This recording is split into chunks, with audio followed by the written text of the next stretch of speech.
I'm happily married but can't stop thinking about a girl that I dated 16 years ago. Hi, welcome to my channel.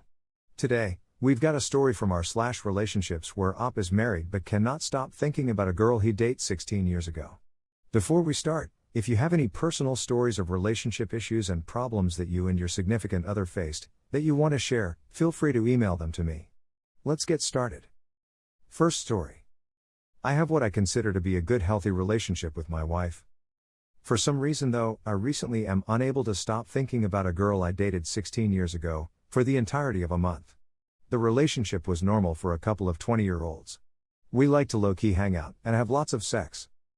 The relationship ended abruptly one day. She and I hung out with a group of people on Saturday night, did our normal at-home thing, then got up Sunday and went to a friend's college graduation party. Then, as I remember it, she seemed super distant, and just up and left. That was the end of it. I remember at the time I took the breakup hard. Called off work for 3 days, got super drunk, cried to my friends. The other night I had a dream about her, and in the dream, I kept calling her the one that got away. I know that isn't true in any sense of the word. We both went completely different directions in life as far as I know. I don't know much about her, as we completely stopped talking at the end of our relationship, and never stayed friends. Ever since that dream, I have been rehashing those 4 to 5 weeks, 16 years ago, over and over again in my mind. It's driving me nuts. I am not sure how to bring this up to my wife, or even if I should mention it. I've read a few self-help articles saying this all points to me just never getting closure on the relationship. Any advice would be greatly appreciated. Now let's look at some comments.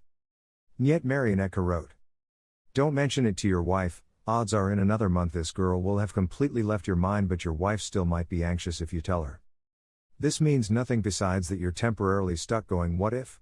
It's not about this girl at all. She would be a total stranger to you now and was pretty much a total stranger to you while you were dating her for barely enough time for a mouse to gestate a litter. It's not even about the lack of closure. What closure do you need from something that barely began? You just are in a rut we sometimes get into where your life is good but you wonder if it could have been better. Concentrate on what you have, and if you have areas of dissatisfaction, think of ways to improve those in the future. With the weather warming up, see if you can get out of the house and do something new with your wife. Stay COVID safe though. And don't give these thoughts more weight than they have. Imbingsai wrote. A lot of the time it's easy to romanticize something that happened forever ago because you forget about the bad parts and all the reasons that person wasn't meant for us. Just remember that it ended for a reason and you love your wife. Normality is restored wrote.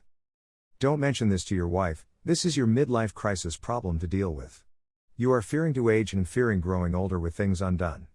This isn't about that girl 16 years ago, it's about you worrying about all the things you haven't done with your life. Therapy for you, or lean to deal with the fact that you are going to get older and there will always be other things that you can't be a part of.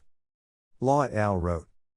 I think it's natural to get nostalgic about our younger years with fresher bodies and fewer worries. So yeah, as someone who is also in his mid-30s, I don't love the amount I have to think about retirement planning now as compared to how little I worried about my job back then. I remember taking multiple days off from work for a bender when I turned 21. I can't even fathom what that would feel like now. At some point, it's worth talking to your wife about how you feel about approaching middle age, and how every step further from youth makes you feel. She probably wants to share the same with you. But I don't think it's great to specifically share. I keep thinking about the great sex I had with this one girlfriend. I wish we had done it more. There's probably a better way to talk about what you're nostalgic about from that time in your life, just in more generic terms with respect to your sex life back then. Op replied to you/Law et al. And wrote. I think this is it right here. I had just become active in the fraternity I pledged. I was in the best shape of my life. I always felt like I had trouble with girls, so this organic relationship came along out of the blue, and I am just romanticizing about that short period.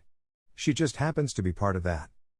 Maybe I need to work on getting myself back into that shape because that is something I can do and can relive. Before we take a look at another story from r/relationships where Up invited a girl to his Dungeons and Dragons group, which caused everyone to develop a crush on her and now it's causing complications in the party, take a moment to like the video to show your support to the channel. Don't forget to leave your own opinion on the story in the comments down below. Second story. My buddies and I have been playing tabletop games for a while now. A while back, I met this girl and she was funny and we got along well, so I added her to the group chat we use for talking about D&D and didn't think much of it. Since then, however, she's become a pretty central part of our group and gets along well with everyone, and comes to every session. She's funny and witty and cute, and everyone likes her. The thing is, she's the only girl, and we're all introverted nerds, so I'm pretty sure a lot of us have developed a crush on her. This is causing some problems in our group. I've noticed some of the guys who I consider my closest friends acting cold or shitty towards me because they think she has a crush on me and they're jealous. I'm not sure what to do, or how to address the situation without making it awkward for everyone. Any suggestions? Thanks. Update. So I wanted to thank everyone for all the great advice I got, and it led me to take some action over the weekend. So on Sunday, yesterday, I was texting with Sam and I decided to bring up and ask her how she was feeling about our gaming group. She confessed to me that she's been feeling stressed out lately. After all, she feels that Jake and Dave, our dungeon master, have been ostracizing her because she's been getting closer to me. She told me that Dave would send her private angry or rude messages, saying mean things about me to her behind my back. I was shocked and honestly kind of defeated to hear how these guys who I thought were my friends treated me behind my back. She said she was so cut up about this and that she didn't want to come to D&D anymore because she didn't feel like it's any fun anymore, and that hurt me the most, having her lose something she loves because of some dumb guys. So, based on the advice I got here on my last post, I did two things after getting this knowledge. I called up Dave, and told him that he either needs to grow up, and treat her with the respect she deserves, or she will leave the group. He was backpedaling but eventually came clean that he has a thing for her as well and was just jealous of the attention I was receiving from her. He said that it's not her fault and it's not my fault and it's just something he needs to work through on his own, so at least he was able to be cognizant of that. The second thing I did was talk to Sam frankly about us and our relationship. I told her that I liked her, and asked her if she liked me as well, which she said she really did and had for a while now, which made my heart want to explode out of my chest. I asked her if she wanted to be my girlfriend, even with all this drama going on, and I told her that I was on her side and would support her whatever she wanted to do with our gaming group. In the end, we've decided that we are dating now and we'll both be taking a break from D&D for a few sessions before we go back and tell everyone. I am just so happy to have her in my life, and if my friends can't get over the fact that we're dating, she and I will start a new D&D group with people who can be adults about it. Anyway, thank you all for your help, and I'm glad I bit the bullet. I couldn't be happier right now. Edit. I've talked to Dave again today actually and told him that Sam and I were officially together and we want to be able to come back and play all together again, but my respect for Sam's feelings overcomes my want to continue playing with them. Dave told me that he was sorry for being such an ass before and that he is happy for Sam and me and doesn't want this to come between our friendship. I am hopeful that we can move past this. Also, to those who suggested Sam invite a female friend to our group, she reached out to one of her best friends from high school who still lives in the area, and she is interested in joining. I think Sam will feel more comfortable, and it'll take some of the spotlights off our new relationship if we invite a new player into our group. Anyway, wanted to update and thank everyone again for all your kind comments. Now let's look at some comments. I Havey Funny Name 71 wrote, "That's awesome, ! My husband and I just started playing D&D together a few months ago and love it. Sorry, your group got stupid, but hopefully now that you are a couple, they'll get over themselves. Maybe not playing characters that are a couple also will help keep them more friendly. And if not, I hope you guys find another group of good people. Maybe more couples. Ha!" Splatterfilm wrote, "Nice job being frank with Dave. DMs who get that way with players is worse than players who get that way with other players. They can make very unfair rulings to either try and court favor or as revenge. If you start a new D&D group, try and get some other female players. Maybe Sam has a friend or two who want to play? A lot of women never even try D&D because of situations like this. Often stories alone are enough to keep some away." Source: I DM a game with players only from a particular small fandom, most of whom had never played before because of fear of just this situation, and having a selective pool of potential players made everyone a lot more comfortable. It's got to make sense wrote. "It's a shame it went that way with your friends but hopefully they'll get over it in time. I've seen stuff like that happen before. Nerds can get ridiculous about girls sometimes. Like she plays video games, she's my soulmate. Type of shit. They'll grow up and knock it off, with any luck."